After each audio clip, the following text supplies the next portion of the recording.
Welcome to 360 Money Matters, where financial planners Billy and Andrew talk all things financial planning. This podcast aims to increase your knowledge and confidence with all things money. Each week, they will cover topics like wealth creation strategies, investment principles, creating passive income, paying off your debt faster, and much, much more, so you can live a life on your terms without limits. Hello and welcome back to another episode of the 360 Money Matters podcast. I am Billy and I'm joined by my co-host Andrew.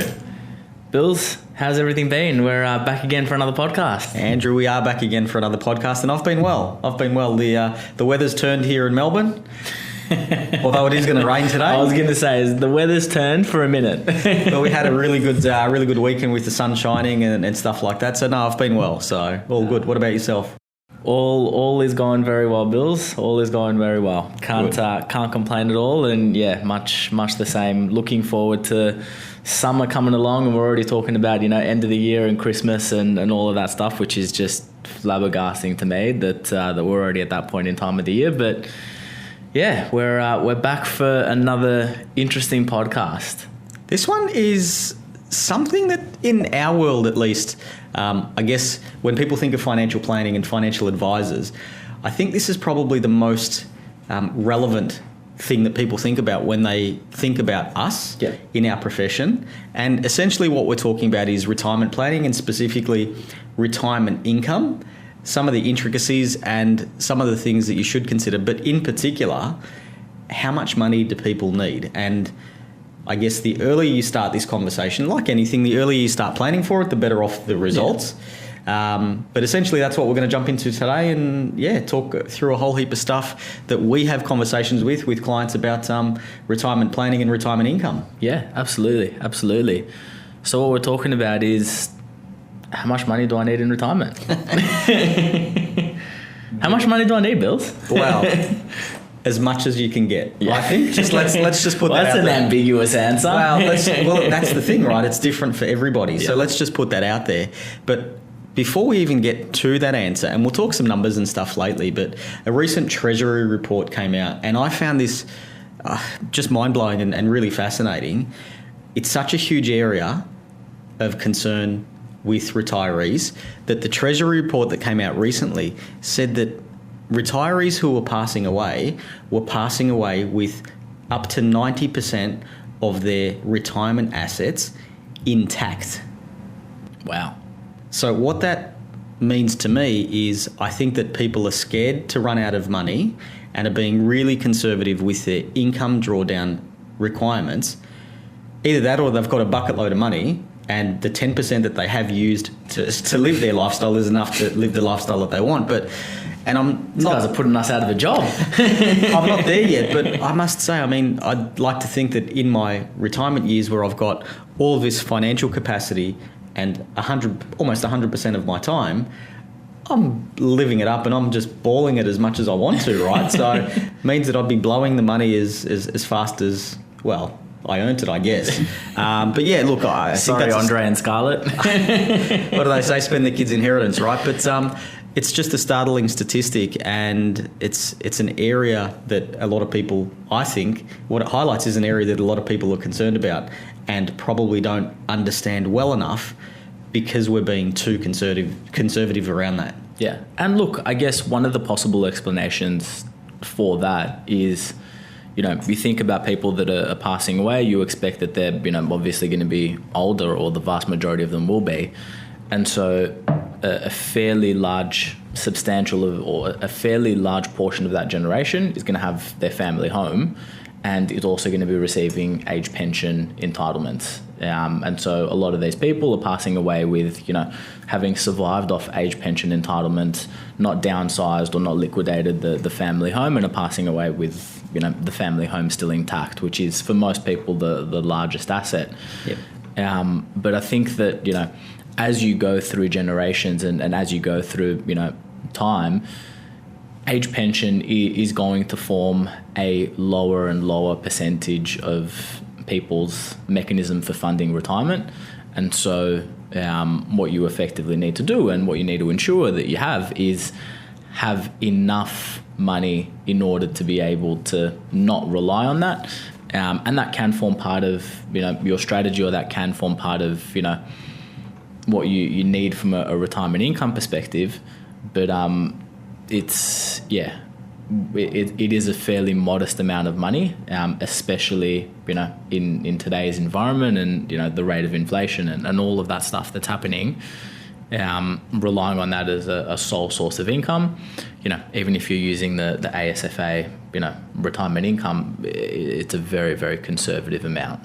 Well, let's talk about that. So where we're getting this data from, and this seems to be the most relevant source, I guess, that we go to in our industry as financial planners when we are having this conversation with clients, is the Association of Super Funds of Australia put out a publication around retirement income needed, and they differentiate between a couple and a single, and they also differentiate between what they deem a comfortable lifestyle and a modest lifestyle. And they put an income need per year around that. And I must say, every time I look at it, I'm really surprised with these numbers. And maybe it's just because we're obviously in a different age bracket. We're in a wealth accumulation phase. We've got high expenses with debt and children and the whole disaster. So maybe when you don't have any of that, your income requirements... Disaster, sorry. Maybe when you don't have that, your income requirements are completely different. But the numbers... Let's just talk about the numbers, Andrew. I mean, I think they're lower than what we'd be hoping for with our clients when we're having this conversation. Yeah. So, I mean, I'm almost going to disregard a modest retirement. I mean, we should talk about the numbers though. But but we can push that one to the side. No, but I mean, when you're talking about a comfortable retirement based off these numbers, like they're quoting, approximately $67,000 a year $67,000 per annum for a couple to have a comfortable retirement. And for an individual, $47,000 a year in terms of income for an individual. They're pretty modest numbers. Like, I must say that for me is probably lower than what I would expect in terms of a comfortable retirement as a couple having $67,000 a year in passive income. Yeah, and I'm just actually looking it up and going through some of the categories that they've got. So they've broken down. I mean, it's fairly detailed, but they've broken down different categories around the difference between a modest and a comfortable lifestyle, and they have specific line items around different things and how much things cost. As an example, I'm just trying to find something here that would be relevant, but here's a particular example. But talking about the amount of spend per week on, say, overseas vacations, and they break it down to a weekly number, but under a modest lifestyle, the actual number is 0. So this assumes that you're not going to go overseas. Whereas with a comfortable lifestyle, you're spending, and this is for a couple, you're spending $30 on an overseas vacation each week. That's not now, much. Just doing those numbers in my head, I don't know where you're going overseas. Yeah. Look, I don't know. My wife and I are planning for our family to go over to Europe next year, and I don't know if you've had a look at what flights cost. $30 a week is $1,500 a year. Yeah, that's not even covering one ticket. Maybe they're talking about going to Tasmania. Overseas, over the water. I'm not sure. We're getting off track here a little bit, but having a bit of fun with it. I guess from our perspective, that's the numbers that are quoted, and that's some of the numbers that are out there. But it does seem fairly modest in my opinion. On a positive note, just with that, when you do think about it, if it is $47,000 under a modest lifestyle or a $67,000 number, when you look at some of the modelling, you consider that there may be, age pension, Centrelink, that will take care of sort of your base needs. Yep. And then you may have some assets that superannuation, downsizing the family home, savings, whatever it may be, that can help top that up. Yeah. So I guess the positive to take out of that is the social security system that we currently have in Australia goes a fair way to be able to help support that anyway. So there is some silver lining with it. But Andrew, let's talk about the fact, I mean, we hear it all the time. People throw around this number. I need $1 million to retire? Like, is that just a psychological thing? Where does it come from? In your experience, what do you see? Look, my response, or my default response to that is $1 million where? Because you've got $1 million that you need in retirement. Where is it? Are you investing that? Is that sitting in a term deposit? Is that sitting in a property that's delivering a rental yield of 20 or 30 grand a year? Like, where is that $1 million sitting? And that's what's going to dictate the level of income that you have. Having a number is to me irrelevant. Yep. I don't think that it makes a whole lot of sense, because it doesn't take into account the tax position, the income, and the income yield from that asset. You really need to dwell down on what are you trying to achieve first. Yep. Then work out what the funding mechanism is going to be. But there isn't a number that you can say, you need $1 million, or you need $2 million, or you need X amount in retirement in order to be able to retire. It's purely just a matter of where are your funds sitting, what level of expenses and lifestyle do you want to have, and working out the strategy in order to be able to achieve that. Yeah, I mean, in the traditional financial planning sense, we've always had, I guess, the drawdown number of 4%. So in this example, you'd have a portfolio, let's just say of $1 million, you'd draw down 4%. So the portfolio, in essence, there was an assumption that the portfolio would return a 7% rate of return. You would draw 4% as your income, and that's what you'd use to live off. And the other 3% that you're getting, so 5, 6, 7, is just to keep up with inflation. So that's kind of the old world thinking, but essentially the idea is that your portfolio balance will stay the same, and essentially you're keeping up with inflation and you're just living off the income, the dividend, the yield that it is deriving in order to support your lifestyle. Once again, far too generic. We'll talk about the difference in terms of drawdown strategy and yield curve and stuff, but I tend to agree. It needs to get tied back to your circumstances, because it's different for everybody and it's relevant to your lifestyle. Yeah. You could be a person in retirement that has done, whatever you needed to do in your career, and you just want to sit back and, follow one of your passions of sitting in the sun and reading a book. Or you might be on the other side of the spectrum where you've got all of this time on your hands and you want to go traveling, which means the expenditure that you're going to need for your different lifestyles is hugely different from one person to the next. So there's no, I guess the messaging here is that there's no generic rule of thumb that works, which brings me back to my first comment. You need as much as you possibly can, because the thing that I find is relevant across all circumstances, other than having health issues, is the more money that you've got, the greater the amount of flexibility that you have in order to choose how to spend it and what type of lifestyle that you want to live. Yeah, absolutely. And that's an interesting point. I mean, when you bring up, overseas and travel and all of that stuff, what you tend to see, and it's, it's based on our experience, and it's also based on the statistics as well, but your expenses in the early years of retirement are generally higher than when you progress towards your latter years of retirement. You think you've been working for 40 years and all of a sudden you've decided to bite the bullet and retire. You want to go on those holidays that you haven't been on. You want to be able to do all of those experiences that you've put off for a period of time. And so what we tend to see is a lot of people's expenses increase slightly in the early years of retirement, or be higher in the early years of retirement. And then as you get towards the latter years, you're less mobile. You physically not able to do the same amount of things as what you're doing previously. And so your expenses start to taper off a little bit towards the end. Yeah. So if we look at it from like a drawdown perspective, using that original calculation that I was saying, okay, you need a 4%, drawdown amount. That's not actually the case. What we're finding is, and it's great that we've got video, but your income requirements at the start may be up here, and then as you get older, you get less, start to taper off. And that's really critically important, and it's hard to describe over a podcast, but what it allows you to do is, when you model this out, it's not like you can then go back, or you're not going back to a particular number and say, I need $1 million and it's 4% and this is what it is. It's actually the shape of it changes, which means that you can kind of manipulate how much income you're drawing to suit your lifestyle at that point in time.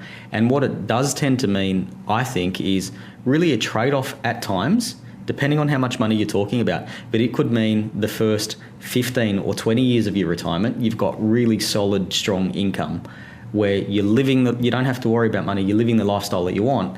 And then, maybe into your 80s and things like that, it taper off, because for the majority of people, you're a lot less active in your 80s than you would be in your 60s or early 70s. Yeah. I mean, look, a baseline that I like to start with for most people when you have no idea in terms of how much money you're going to need in retirement, a baseline that I like to start with is, all right, what are your lifestyle expenses, or what are your expenses now? So let's look at your expenses currently, and obviously, you're doing things now, and you're still enjoying your lifestyle at the moment. So if we can match that level of income at a point in time in retirement, is that going to be comfortable? And for most people, the answer is yes. And so what you look at is, all right, these are your expenses currently. Strip out the debt component to it. So hopefully you've taken the right step to have a debt management plan in place. So have a plan in place to be able to ensure that there's no debt in retirement or there's no mortgage in retirement. Strip that out of your budget and say, all right, if I've got this level of income currently, I'm not going to feel the difference between working and non-working. That's a good baseline to start with. And then you can include, off the back end of that, okay, well, at the moment, I only go overseas maybe, once every 3 years, but in retirement, I want to do that once a year. Okay, let's account for that within the budget as well and say, all right, if your expenses were, 80 grand a year and you want to go on a, $15,000 overseas trip every year, then $95,000 is what you're going to need per annum in retirement. It's just a starting point. Yeah, and that's really a good pivot into sort of where your assets sit as well too, because, I guess traditionally, especially with the system that we've got in Australia, it's superannuation. Yeah. So having the flexibility where your assets are sitting to be able to change the drawdown or the income requirements is critical, especially if you're doing things like that. Where it becomes even more relevant and where I want to pivot the conversation to is in Australia, we can access, the reason why superannuation works so successfully is because we've got the rules of preservation. So you're putting in money into your super throughout your working career. You can't touch it until you meet a condition of release. So the two main ones, you hit age 60 and you've stopped working, complete unrestricted access, or you turn age 65 regardless of your work status.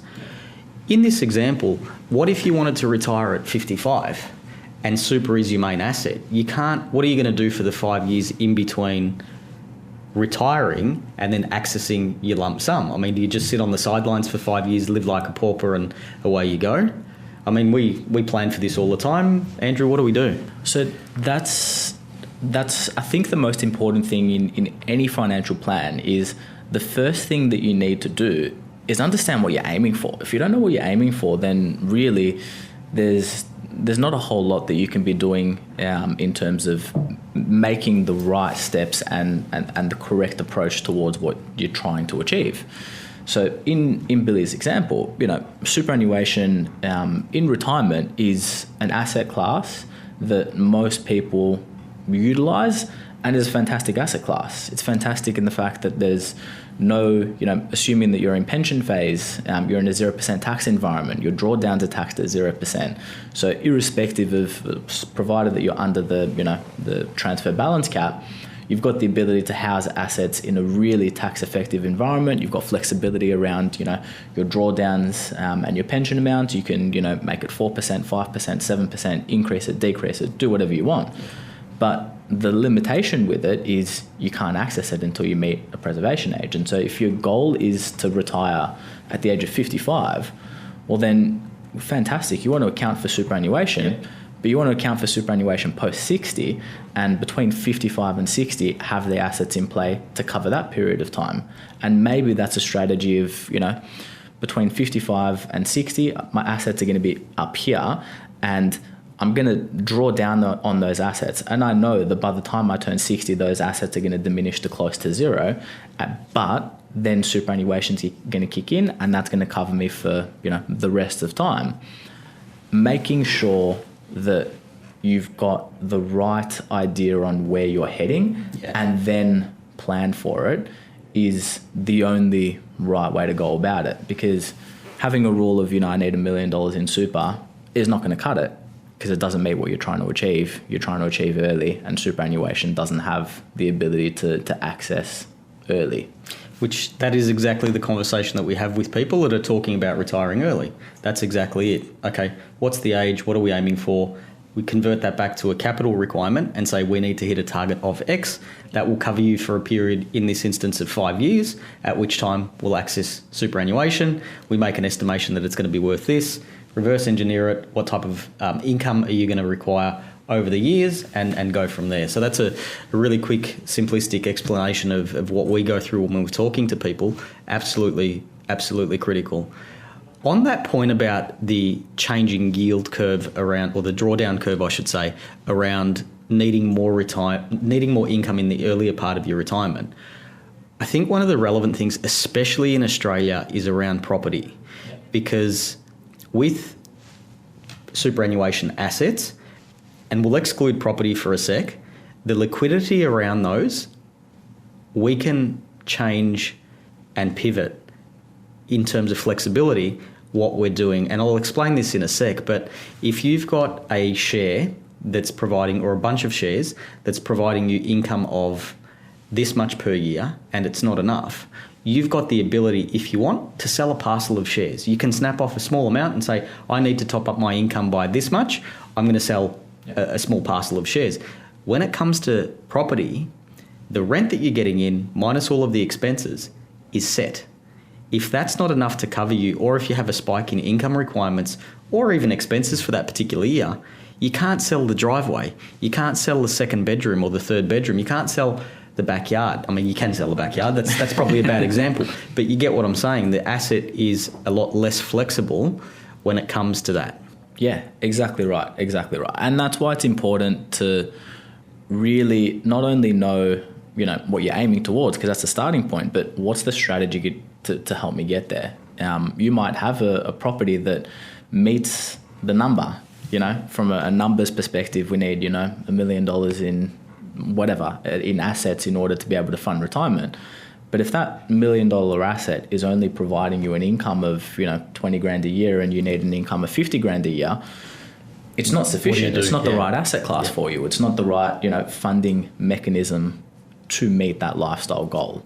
And so being measured on, okay, these are the assets that I'm going to hold, and this is going to be the structure in which I'm going to hold it, is imperative, because the number of times that I've seen clients really be so averse to selling property, I can't tell you how many times it's happened. Most of the time, at least in my experience, people prefer to sacrifice their lifestyle, reduce their expenses, and not live the retirement that they want, so that they can retain that property. And it's exactly that same scenario that we're talking about at the very beginning of the podcast, where you're retiring with 90% of your assets, because people have such an aversion to liquidating such a large-scale asset, because there's tax implications involved, because it's an asset that's taken you, 30 years to be able to pay off. There's so much that's been involved for it that mentally you exclude that from the conversation, and all of a sudden it's your lifestyle and your retirement that's suffering for that. I've always wondered that, because that's something that's been playing on my mind for a long period of time. Do you think it's the fact that people make a conscious decision around, hey, I want to keep this property because of those factors. It took me so long to pay it off, or it's such a hard asset to get into, or it's a conscious decision saying, no, I want to be able to gift this to my beneficiaries? Or do you reckon people turn around and look at it and say, okay, I've got an asset here, it's giving me rent of, in your example, $20,000 a year, and they say, well, that's all I'm going to get. And it's a lack of knowledge knowing, hey, if I sell that and potentially invest it and do something different, I can actually spike my income from 20 grand a year to something else. I've always wondered whether it's just, it could be a combination of all of it, or are people just comfortable enough saying, no, I want to pass this asset on? I think a lot of the times it's also to do with, security, sleep at night, know that, all right, I've held this asset for a long period of time. I've seen how it's behaved. I've seen what it's done, and I'm just going to stick with what I know as opposed to going into the unknown. So a lot of the times, or what I'm a big proponent of, is investing in a multitude of assets, one from a diversification perspective, a wealth creation perspective, all of that stuff. But there's also a mental aspect to it as well. Being invested in share markets, being invested in managed funds gives you the confidence that if you need to pivot and change direction because you need a higher income need and that asset class is going to deliver that for you, you've seen it, you've experienced it, you know how it works, and you're comfortable in doing it. Whereas if you've only ever invested in one asset class and you've only focused all your time and attention in one asset class, trying to pivot after doing one thing for 30 or 40 years, it takes a strong person to make that mental adjustment. Yeah, and also that sleep test is interesting. And once again, it just gets me thinking about this. It's like saying, if the proverbial hits the fan, I can sell the property and I'm going to be okay. But it's like saying I don't have enough to eat, but if I really need to, there's food in the cupboard that I can get access to just in case. But you're not eating enough now. Yeah. So I always find it quite an interesting dynamic. But once again, look, and this was not how we planned it, but it's one of those things that you need to plan for, you need to get advice on, because it's not as straightforward, and especially in this particular environment where investment markets, uncertainty around the world, there's a lot of volatility, there's a lot of uncertainty. Planning for this, getting advice, having a target, aiming for it, putting a plan in place is absolutely critical to make sure that you end up and land where you should end up and land, going through that planning process and actually putting some thought behind it, as opposed to just hoping that we're going to have enough at the end of the day when we decide to stop working. And the earlier that you plan for it, the more direct that your actions are. So, you're doing it in the most efficient manner, as opposed to going down one route and all of a sudden, you need to sell a property, you need to pay the capital gains implications, you need to, go through the costs of listing with an agent and going through all of that exercise to then move into a separate asset class, as opposed to going into that asset at the very beginning, because that's always where you were going to be heading, and that was always going to be, the scenario that delivered the highest level of income. The other thing to, just also take into consideration with this is, what would you like to see with your beneficiaries in the event that you were no longer around? So, in Billy's scenario, he's blowing everything and and he's living Sorry, that kids. No, but what would you like to see? I mean, is it important for you to leave them, is the family home enough? Yeah. Do you, liquidate all of your assets to, not zero because you're cutting a fine line, but do you liquidate all of your assets to, almost zero at the time that you were to, touch wood, pass away, and what they're going to receive is the family home, and that's worth X, and they can sell it and do whatever they want with it? Or do you want to see something else happen? So how much, being measured not only in how much money you're going to need in retirement, but how much money you also want to leave behind, gives you the freedom to say, okay, I can actually draw down on my assets because I know that the people that I'm leaving my assets to are still going to have X amount. Knowing your starting position and knowing your ending position is really the key to all of this. Andrew, well said. And I think it leads into what we're saying: get advice. Yep, absolutely. I feel like we always lead into that into every that could podcast. just be the podcast. That's it. So we could just sit here for half an hour and talk. Get advice. But no, look, to our viewers and listeners, hope you got a whole heap of value out of that one. That one is always relevant because it's such a big hot button and such a big topic. And if you get it right, it could mean a comfortable lifestyle. If you get it wrong, it could mean a little bit less of a comfortable lifestyle. So thank you once again for your attention. As always, if you've got any questions, reach out. Details are in the show notes and we'd be happy to have a chat. Thanks very much. Catch you on the next one. Thanks for listening today. If you have any questions on what we talked about or would like to have a chat about your money journey, visit us at 360fs.com.au.